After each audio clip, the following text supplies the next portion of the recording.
Pretty much financial plans evolve with time, things change in people's lives, whether that be a job transition or something unexpected. Pretty much we don't know what's going to happen in the future, and we want to make sure our financial plan keeps evolving and changing over time to meet those needs.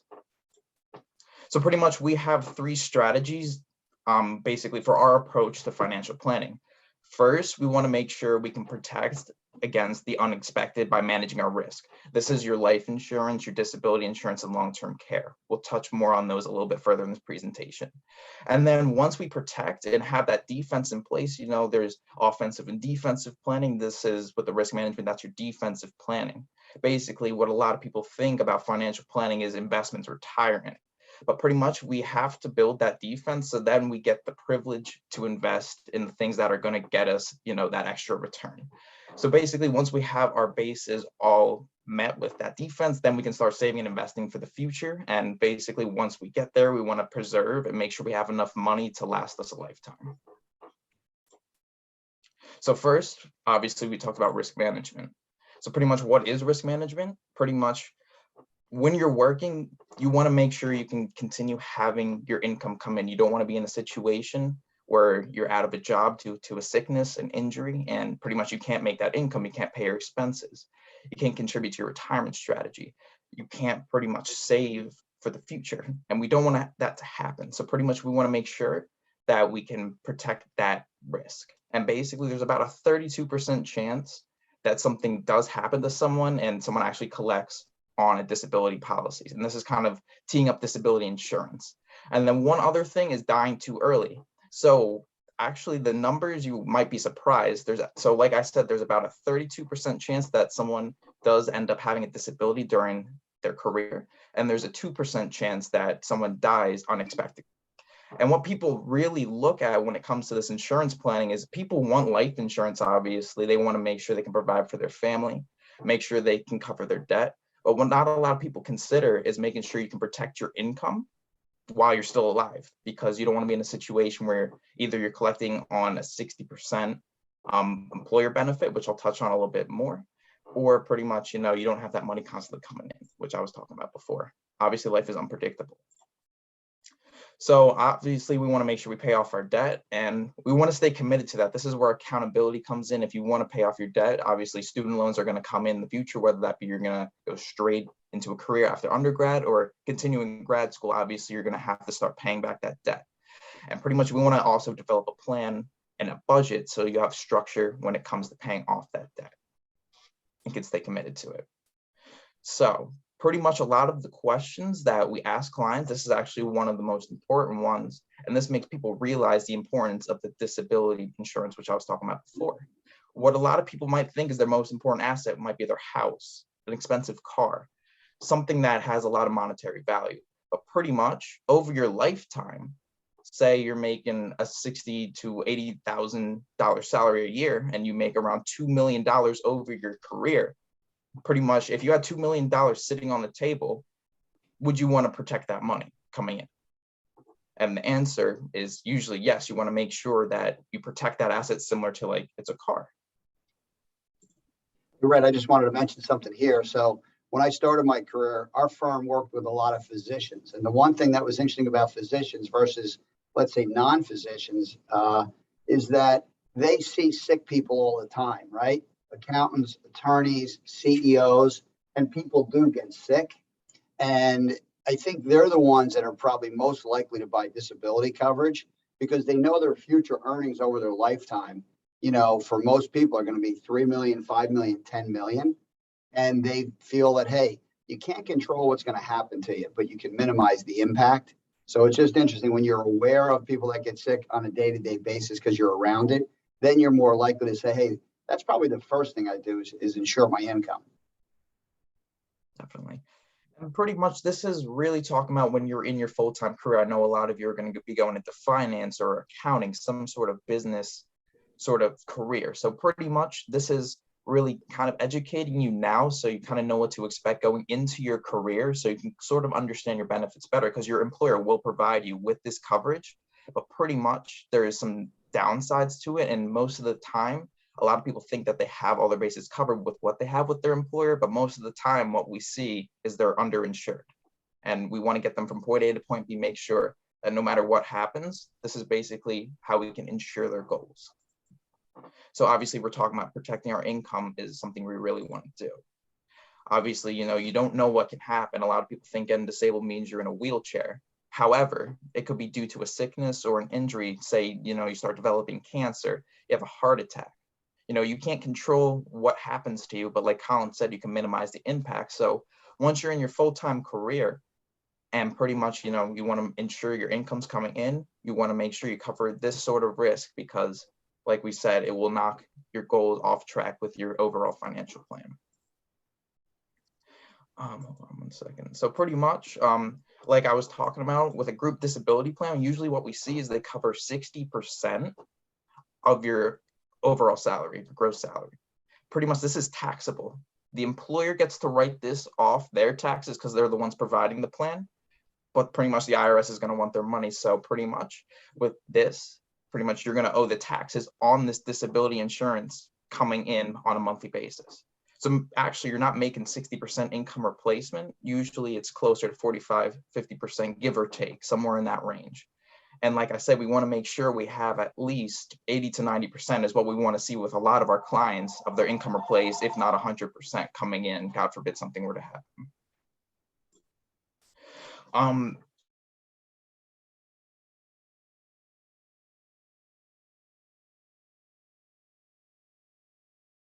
Long-term is something, we just aware of what's out there.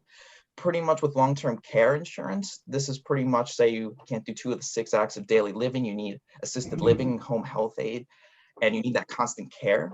Basically this insurance, I kind of like to sort of compare it to disability insurance, but say you have all these assets that you're accumulating over your lifetime that you made sure, with your disability insurance planning, just your overall retirement strategy you've been accumulating.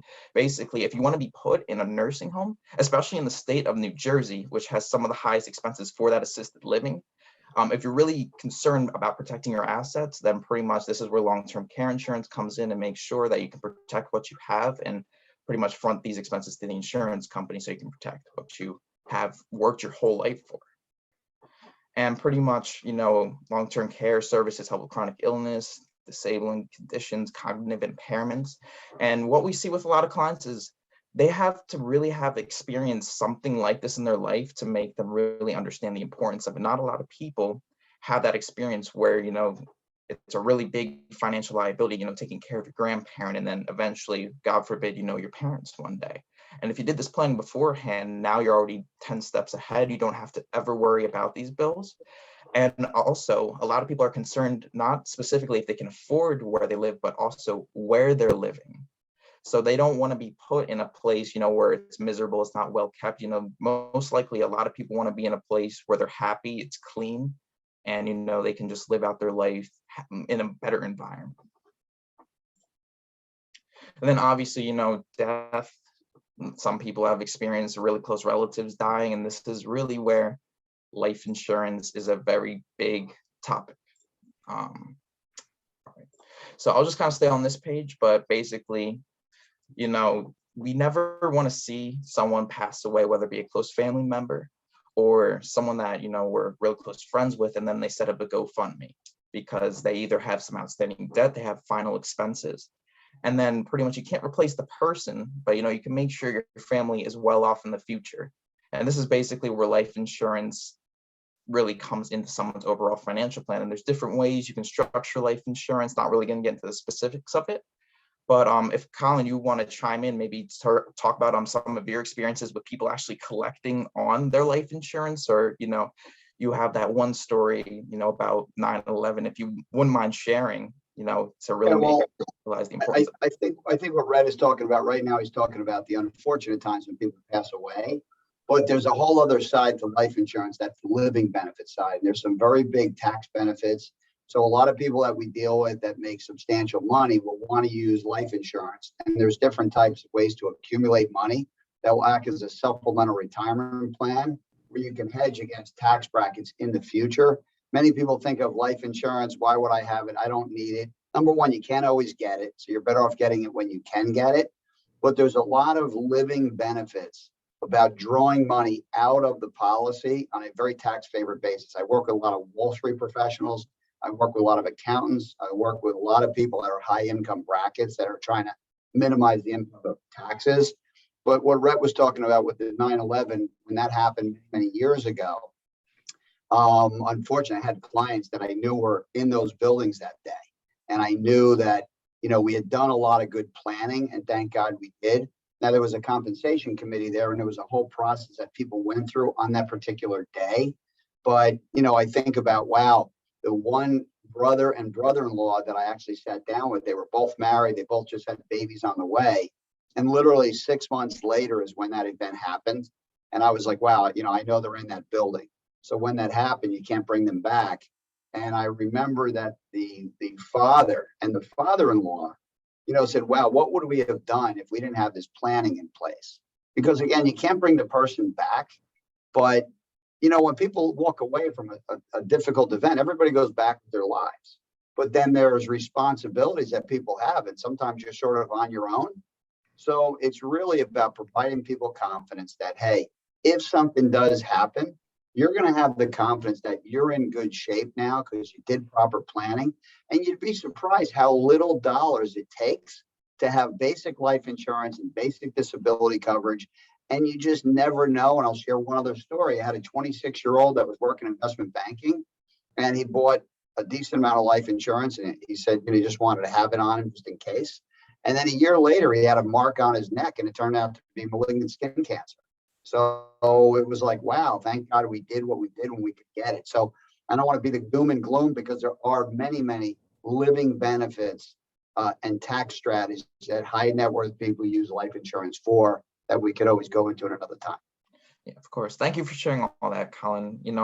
It's just always, you want to realize how important this is. And this is part of, the type of work that we do, is making sure, besides your investments, all your retirement strategies, that you're really going to be taking care of your loved ones in the future. Obviously, you're still in school. This is not really applicable to you quite yet, but once you start getting later in life, really life insurance is not really, it's more of a need than a want when, you're kind of in the future, you have a family, kids, but then also just the fact that, you want to make sure in the future you can also cover your debt. So what a lot of people don't realize is, you have student loans that you have to pay. God forbid something were to happen to you, and if it's not a government loan, it's not going to be forgiven. Your family might be liable to pay back the rest of that. So pretty much if, you're out of school, not really in like that environment, either going for your master's or wherever you go, and you're in your career, and now you have this debt that you're starting to pay off. If you're really concerned about making sure it's covered no matter what, this is also, as a really young individual, life insurance might make sense in your case, just as an early sort of implementation into pretty much you're tiptoeing into your financial plan. We pretty much always want to start with baby steps. And like we said, financial security comes first. So basically, we just talked about covering different sorts of risk. And pretty much, obviously, we said this is the foundation to our planning approach. Obviously, now, we're kind of through the doom and gloom stuff, and now it's more to the fun stuff with the wealth accumulation. So pretty much, over time, you want to continue to invest your dollars, compound all your money, and make sure once you are retired, you have that money that can last you for the rest of your life. This is really on educational costs. Obviously, I'm sure you're aware it's different with every school, but if you also had a lot of help from your parents in school, got scholarships, or had that financial aid come in, school is expensive. And basically, we want to make sure that if you want to help your kids, say, it's really important to you, we can make sure, that's also accounted for in your goals. And obviously, retirement savings, you have all your different sorts of strategies. And this is really the different ways you can hedge against different tax brackets with your investment strategy, is the different sorts of accounts you can put your money in. Have any of you taken any wealth management courses at FDU? Anyone? Is that anyone's minor? Nope. Okay. So pretty much, they do cover some of this in the retirement planning. But basically, you have your 401k, IRA, and then the Roth versions of those. Basically, what this does is pretty much you defer your taxes on all the growth within the investments with the 401k, which is provided with your employer, and your IRA, which is your own individual account. And basically you put money into different investments, stocks, bonds, and over time, all that growth is tax deferred until you take your distributions from it when you reach age 59 and a half, which is your required minimum distribution age. And then your Roth versions are pretty much you pay the tax up front and your money grows. And then when you distribute that money, when you reach normal retirement age, or if you just continue to let it grow, pretty much you get that money back tax-free. So it's a very popular strategy with a lot of young individuals, as well as people who are in a lower income bracket, because you can only contribute $6,000 a year, and there's caps on how much you can make as your annual income to be able to still contribute to a Roth account. All right, so pretty much we want to be diversified in our assets, whether that be tax brackets or just individual assets themselves. And that's where also, Colin was talking about the life insurance positioning with tax bracket hedging. Pretty much what a lot of people always assume with diversification is, like I said, it's just different assets like your bonds, stocks, cash. Basically, all of this is taxable. So if we have assets, that either we defer taxes or pretty much we don't pay taxes at all, we want to pretty much not put all our eggs in one basket come retirement time. And now we want to distribute these assets so that we don't have to pay as much taxes in the future. And pretty much we want longevity with our financial plan. Obviously, like I said, we want money to last us over our whole entire lifetime. Yeah, right. Let me mention something here. So I heard an interesting statistic, and I was talking to somebody that actually climbed Mount Everest. And he said, Colin, he goes, most people think about getting up the mountain, right? But when you get up the mountain, you still have to get down the mountain. And they said 20% of the climbers actually die on the way down the mountain. And again, I know that sounds morbid, but I want you to think about your wealth. You have to get up the mountain with your wealth, and then that wealth you have to turn into an income distribution. So you have to accumulate a certain amount of money, because if you work until you're 60, and let's say you wanted to retire and life expectancy is now 90, so you had 30 years to accumulate the money working, you're really going strong, you're making good money, but now you have this bucket of money, and that money has to take you all the way down the mountain, which could be 30 or 40 years. And there's so many different things. We've had different stock market corrections. We had COVID, 37% corrections. So navigating down the mountain sometimes is harder than getting up there. And the sequence of returns that you get on your money can have a major impact on your portfolio. So it's proper to have a properly diversified plan that still allows you growth, so you don't run out of money or hit inflation. But so don't only think about your money getting up there. It's how do you make it last when you're going down the mountain? Mm-hmm. All right. And yeah, pretty much, we want to accumulate those assets over time. And it's pretty much, we want to start as early as possible. So pretty much the more time that we have with exposure to stocks, bonds, or wherever you put your money, the more compounding you will have over time. And what a lot of people don't realize is you can have all the money in the world, but pretty much we also want time. So if we start now, we're pretty much going to buy ourselves more time in the future to pretty much enjoy our lives, either continue working if we want or doing what you want. And pretty much we want to preserve our wealth. So there's different strategies, whether it be, diversifying your assets, or pretty much like we were talking about, different distribution strategies. So as we were talking about, pretty much your regular investment accounts, brokerage accounts, those are what you call your non-qualified accounts, as well as your bank account and savings. Those are all taxable assets. Even the interest you make on a savings account, which usually is 0.01%, give or take, in a regular savings account today, that's actually being eaten away every day to what's called inflation, which I'm pretty sure if you took your economics class, you know what it is. And pretty much we're in a very high inflationary environment right now, but mainly due to the supply chain bottlenecks, as pretty much the Fed chair was talking about today. And right, I would just chime in there. When you really think about it, right, tax rates are relatively low in historical standards, because at one point in time, tax rates were, believe it or not, almost 70 to 90%. There was obviously a lot more write-off, so, take that for what it is. But with the printing of the money, I mean, they've printed probably 4 trillion, 8 trillion. I mean, who knows how much they've printed, but eventually that's going to trigger inflation. And then sometimes how do they offset all that inflation is they continue to raise taxes. So one thing about the tax deferred vehicles, yes, they give you tax breaks up front, but on the back end, there could be a big tax hit. So if you can do tax bracket diversification, where you take money out of a different bucket, that will keep you in a lower bracket in retirement. And obviously, we're talking to you and talking about some long range planning, but if you can hedge against that in the future, one day you'll look back and you'll be like, wow, I'm so glad I had the foresight to do that at such a young age, because if tax rates go higher in the future, you will have some protection on that, depending on how, parameters of the tax laws go and things like that. But I just want to stress that tax laws have been much higher in the past. Yep.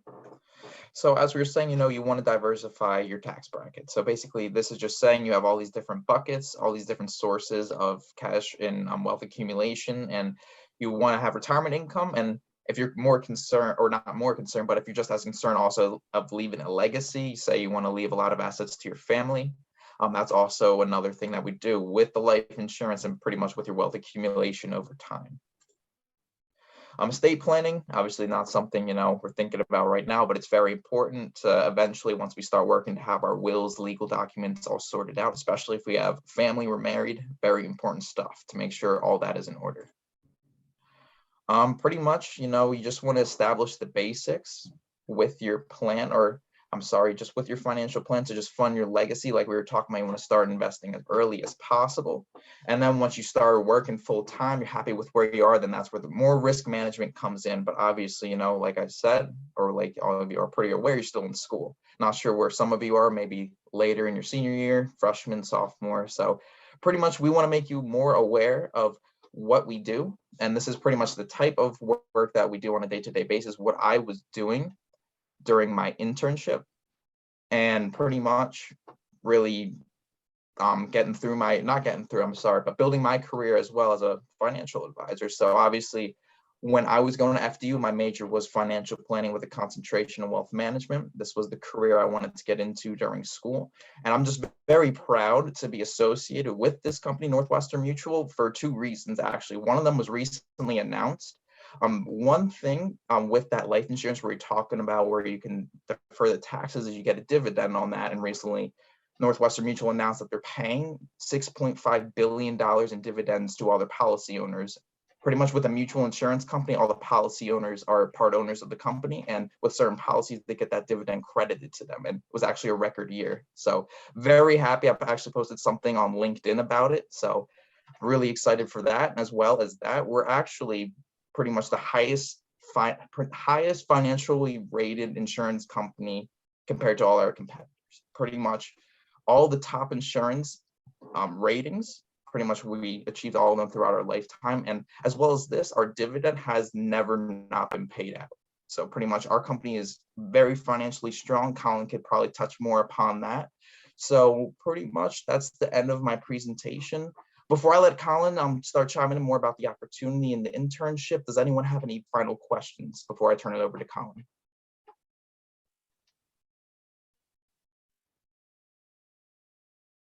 All right.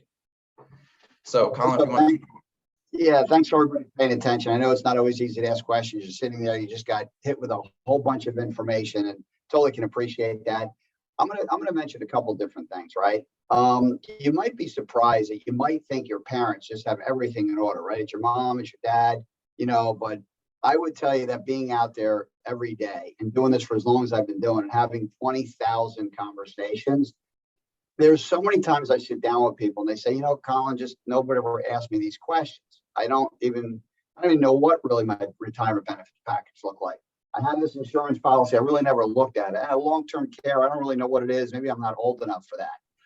So what our process does is about asking a lot of great questions, helping people come aware like, hey, maybe I didn't think about that. Do you have your wills? Do you have your legal documents? What Red talked a little bit earlier about long-term care, the big thing of that is about being taken care of in a place you want to be. Most likely you'd want to be taken care of in your home. And when you go visit your parents, it's better to go visit them in their home than it is to go to a facility. And unfortunately, a lot of insurance companies bailed out of this marketplace. So people don't even really have it. And then it'd be difficult to be in a place that maybe is a state-assisted facility, right? So there's a lot of things you can do to really help. So, a lot of times parents don't talk to their children about their finances or vice versa, but this is where an advisor comes in. And yeah, Northwestern Mutual has been around 160 years, right? Highest financial strength, highest quality. If you look at the records among other companies, it is a very, very strong company without getting into the details on that. But I would say the three things that we do, we can do everything you can do at a bank, a brokerage firm, or an insurance company, because we're the number 4 or 5 independent broker dealer who manage wealth with 224 billion. We have over 2 trillion of life insurance in force. And then we're the number 1 disability carrier. So we're able to offer comprehensive planning. And as a student, I know you might think, well, I'm too young. I don't have any money. Why would I start now? I'll just share with you, when I first got in the business, the senior advisor said, Colin, if you do at least one thing, put some planning in place and then continue to pay yourself first. And if you do that over a long period of time, you'll have the annual compounding and the time on your side. So that's just a little bit on, on the areas that we do work. As far as a career, I'm not going to say too much about that, but I have a very, very good brochure from the Certified Financial Planning Board that if any of you are interested or curious about the internship, the career as a financial advisor, you can let Rhett know, or you can let me know. Mine's colin.mckenna@nm.com. And I'd be happy to send out some information for you to review. And then if you want to find out more about the internship or the career, I'd be more than happy to spend a little bit of time. I did it upon graduating. I went to Seton Hall Prep, Seton Hall University, and decided to come in the career for 3 reasons: income, impact, and independence. You can do very well by helping a lot of people, and you can have a lot more flexibility in this career than many others. So with that said, I want to say it was really nice. I appreciate Red inviting me to be here. I really appreciate having the opportunity to share with you some ideas about the career and what we do for a living. And obviously, if you have an interest in sitting down with a guy like Brett, I'm sure I'll take really good care of you. I appreciate it, Colin. Thank you so much. So that's pretty much all we wanted to go over today. And if a lot of you are interested in the career, I'll have Quinn email you out both our emails. So if you ever want to get in contact with me or Colin, you'll have our information. And I know a lot of you are in the accounting and finance field. So, if you're feeling that's more your path, eventually once you start hopping into your full-time career, I was having actually a conversation with Quinn about this not too long ago, but pretty much, you're going to have your employer benefits, you're going to have a lot of great stuff set up. And then that's sort of where we come in and just kind of either educate you again or give you some more guidance on how to optimize all of that. So if you're going more into that field, keep us in mind as well. If you're interested in the career, like I said, feel free to reach out. Quinn will send you guys our emails, and that's pretty much all we wanted to go over today. So I appreciate all your time. Thank you once again, Colin. Thank you, Quinn. And if you want to take it away, Quinn, if there's anything you needed to go over or anything like that, feel free. Well, I do have a comment about your presentation, because I started investing on life insurance since I was 18 years old. All my family members got life insurance. My mom was actually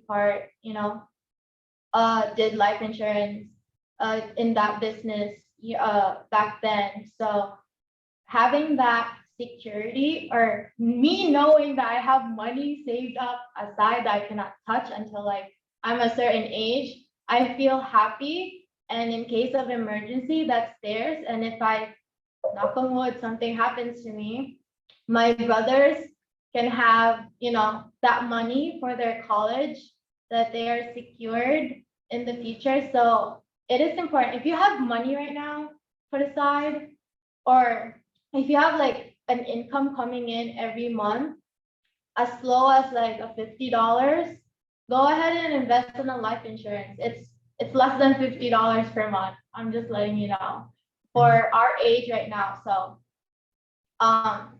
with that, I'm also, hopefully I can save a good amount of money so that I can hire Rhett to be my financial advisor and have another life insurance that will last me until 60 years old. So, it's something to think about at the very young age. And even though we're in college, when reality starts to hit, when we have this much money in our hands from working, you don't know where to put them. But now with this presentation, we know where to put some of that money. So it was a really good presentation. It's our first official finance presentation here at BAP, and really glad you started it off, Rhett, and also Colin. Really good to have you guys today. And that's about it. Does any of the members have any questions? Red, I have a question for you. Yep. So I know Quinn was mentioning how she started like investing, putting money aside for life insurance when she turned 18. So like right now I'm 21, and what's like an age where you'd say like, is there a certain age where you're like, all right, you're like too young to open up like a policy, or would I have to go like maybe under like a parent that's a little bit older, even though I'm like an adult, like I'm not sure, like am I too young to open something up? Actually, you're the prime age with life insurance. It all depends on your health, age, and pretty much, your health history. But, being as young and as healthy as you are today, you're never going to be any younger than you are in this current moment.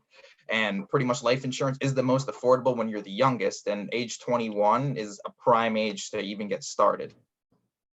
So, does that help? Does that answer your question? Yep. Yeah, I just wasn't sure like if it was like you waited till you're a little bit older, or at this age, if I had to have someone maybe like co-sign something with it. I don't know. I just wasn't really sure how that worked. So thank you. Yeah. So since you said you're 21, you are pretty much, an adult now. So yeah. If you are interested or anything, you can let me know if you possibly want to start something up. I could show you, or even if are you interested in the opportunity at all, or just really want to see more about what the life insurance, how it's structured and all that. Thank you. Let me jump on that as well. It's a great question. I appreciate that question, but I'll tell you something. I met with probably like a 21-year-old one time back in my early days in the career, and I was doing a fact finder, and I said, do you have any life insurance? And he said, yeah, I do. And I said, well, how much are you paying for it? And he said, he told me the number, and I said, wow, that's either like that's really inexpensive, or there's something wrong with that policy.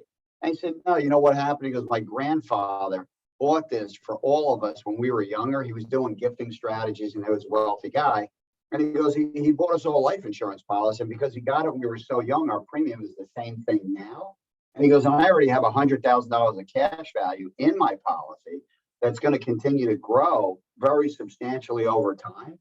And I was like, wow. I said, that's a forward-thinking grandfather you have there, because that premium is tied to your age. So the longer you wait, that premium is going to go higher.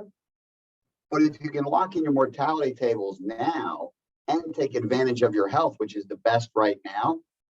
So when I look back, just like Quinn and Rhett and people that are in the industry, they know that, hey, this is the best time you can get it, because when people apply for coverage, we don't know if we can get it for them. We always say, hey, if we can get the company to accept the application, I'll get an answer for you. It'll be 2 weeks, 4 weeks, or 6 weeks. And then once we get you the offer, you could decide whether you want it or not. You want to increase it or decrease it or whatever. But there's plenty of people that go to apply. They could get declined. They could get rated. So yeah, the earlier you can get it, and it's up to us to help you decide what's a comfortable number. Is it $50 a month? Is it $75 a month? But that compounding effect on savings from now to when you're 50, 55, 60, you will be surprised how the compounding in the later years, you'll say, wow, that's because I did it when I was young. So. And then also another thing about it is you will most likely have your retirement assets maybe through your employer. So there's different ways you can structure policies, whether it be invested in the market or just that regular cash value growth that you get with just the vanilla policy. But pretty much, there's different umbrellas you can put your life insurance under so you can invest in the assets that you want. But sort of my philosophy is if you're getting all these retirement benefits soon with your employer, then that's invested in the market. Most likely you're going to want to diversify and put yourself into something where you can pretty much supplement that plan. So then you have that continual compounding of that cash value growth just with the strength of the insurance company over time. So then you can pretty much hedge against any stock market volatility since you have that constant growth. So there's different ways you can position it. Some people like it invest in the market if they want those returns and also the tax-free benefits. And some people just like the regular cash value dividend growth. So different ways you can go about it. But, it's not on a lot of people's minds that, there's this other asset that you can start implementing other than your normal retirement accounts. So yeah, that's pretty much everything. So I appreciate all you guys' time. I hope you have a great rest of your day. If Quinn, you have any last final things you need to say before, head off, then you can go right ahead. Everyone, if you miss meetings, you have to make them up by submitting summaries. Make sure to have them in by the Wednesday before Thanksgiving. We want to be able to figure out like who's going to be inducted into BAP on Wednesday, December 1st. And if you have any questions about that, feel free to contact any of us on the e-board or call us or text us, and we'll let you know how many meetings you've been to and how many more you need to attend to fill the requirement. I have a question. Is Bob there? I wanted to ask about tutoring, how that's going. Yes, Oliva has announcements to make. Okay. Yeah, so I just wanted to remind everyone, please make sure you try to get your 4 hours done before the end of the semester, and that we're also still looking for people to do in-person tutoring. So if that's something that would potentially interest you, again, it doesn't have to be on the schedule of BAP. So if you do have time and you'd like to do in-person tutoring to help out some students that really need it, please reach out to me and I'll put you in contact with one of the students. Bob, can you just tell me, for most of our candidates, are they short on hours or how are they doing? So far, we've only had about 8 people come in, 9 people come in. So that's why I wanted to make the announcement, make sure people are coming in. I don't know exactly. I take down the names. I don't know exactly who's a candidate. So Quinn, if we could talk after potentially about who needs hours for induction, that'd be great. I will share it to you. Thank you. All right. Thank you. So real quick, me and Colin, we'll hop off. We'll let you guys get back to what you need to do. If there's any stuff you need to do for BAP. Appreciate the time once again, Quinn. Hope all of you have a great rest of your day and talk to you soon, hopefully. Thank you. Thank you. Thank you. Sure thing. Bye-bye. All right, take care.